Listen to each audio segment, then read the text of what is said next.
দাদা ওনাকে বলতে আমার মেয়ে একজন পশ্চিমবঙ্গ সরকারের কর্মচারী ছিল এবং পশ্চিমবঙ্গের শিক্ষা প্রতিষ্ঠানে সে পড়াশোনা করত। সেই শিক্ষা প্রতিষ্ঠান এবং তার কর্মস্থলে তার এই আজকে নির্মম পরিণতি হয়েছে। সেই যে দায়, পশ্চিমবঙ্গ সরকার কখনোই তার দায় এবং স্বাস্থ্য সচিব কখনো তার দায় ঘাট থেকে নামাতে পারেন না।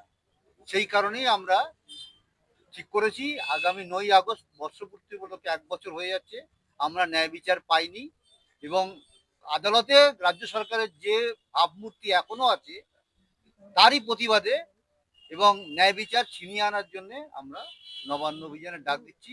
সেখানে সমস্ত রকম লোককে আমরা উপস্থিত থাকার জন্য আহ্বান জানাচ্ছি এবং 14ই আগস্ট যেরকম কোটি কোটি লোক রাস্তায় নেমেছিল রাত দখল করতে, আমি বলবো এই সমাজকে পরিবর্তন করতে আবার ওই রকম ভাবে সবাই যেন রাস্তায় নামেন এবং 14ই আগস্ট রাত দখলের দিনটা আবার যেন পুনরায় পালিত হয় এবং ওইভাবে সবাই সমাজে রাস্তায় এসে সরকারকে বুঝিয়ে দেবেন যে তিনি অন্যায় করছেন। সরকার যদি কোনো অন্যায় করে তাকে বোঝানোর ক্ষমতা কিন্তু মানুষেরই আছে। সুতরাং সেই জন্যই আমি সমস্ত মানুষকে বলছি 9ই আগস্ট নবান্ন অভিযান এবং 14ই আগস্ট রাত দখলের কর্মসূচিতে আপনারা সবাই আসবেন। সবাইকে আহ্বান জানাচ্ছি এবং সংবাদ মাধ্যম তো অবশ্যই থাকবে, কারণ এই 1 বছর ধরে সংবাদ মাধ্যম যেভাবে আমাদের সঙ্গে আছে, সত্যি সংবাদ মাধ্যমের উপর আমরা কৃতজ্ঞ। আজকে আমরা যে এগিয়ে যাচ্ছি, সাধারণ লোকও আমাদের অনেক পাশে আছে।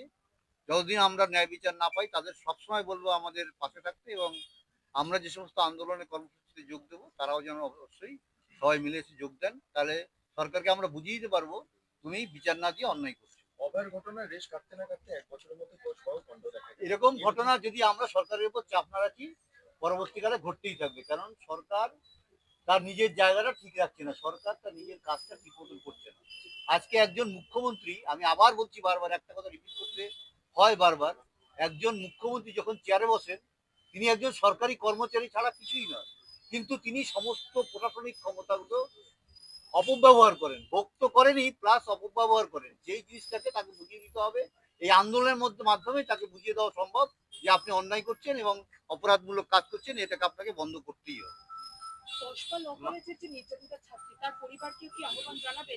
সব সময় তাদের আমরা বলছি, সব সময় তাদের আমরা পাশে আছি এবং এই 10 মাসের যে আমাদের অভিজ্ঞতা আইন সংক্রান্ত এবং রাস্তার আন্দোলন সংক্রান্ত যে অভিজ্ঞতা আমাদের রয়েছে আমরা তাদের সঙ্গে ভাগ করে নিতে চাই। তারা যদি চান।